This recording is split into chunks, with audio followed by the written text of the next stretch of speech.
Саламатсыздар ма, құрметті көрермендер? Бүгін біз әр үйде бала шаға бар, мектепке барады, балабақшаға барады.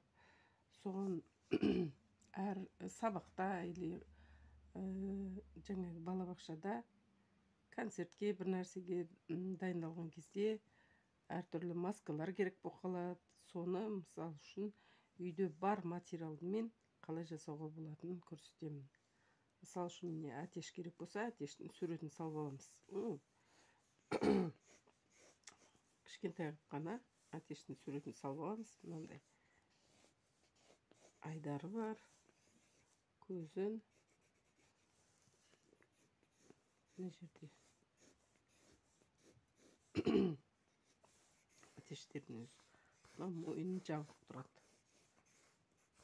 Одан кейін бізде мысал үшін бобер жасаймыз. Бобер құндыз.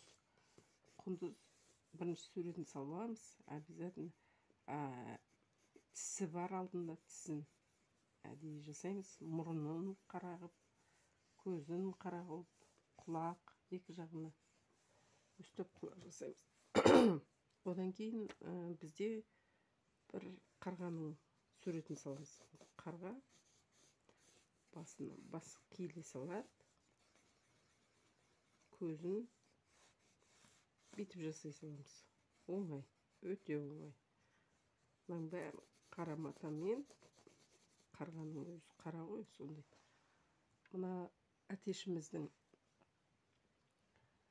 матасы жібек, атлас мата, қызыл, жасылдан. Мына боберіміз ол енді басқа матадан жасалады.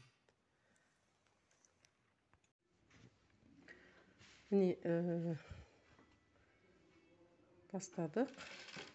Получается, міне мына сызып қойдық. Сол бойынша қазір біз астындағы матаны бір рет мұрны қайда, көзі қайда, соны белгілеп, іш жағынан тігіп шығамыз. Сосын кейін барып аударған кезде білеміз қай жерінен қандай қызылып кететіні. Барлығын өстіп тігіп аламыз.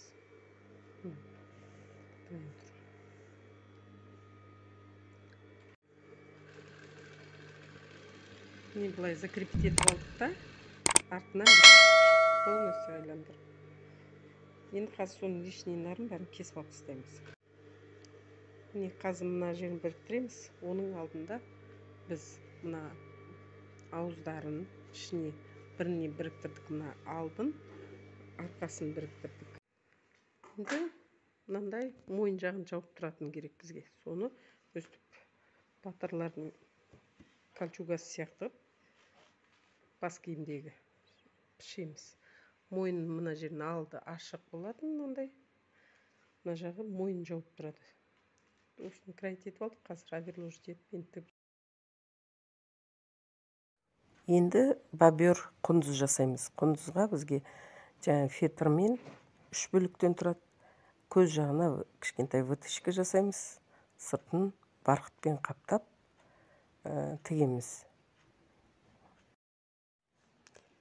Міне біздің өте жылдам жасалатын маскаларымыз дайын.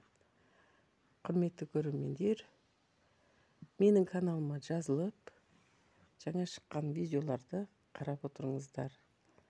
Келесі видеода басқа маскаларды көрсетемін жасалуын.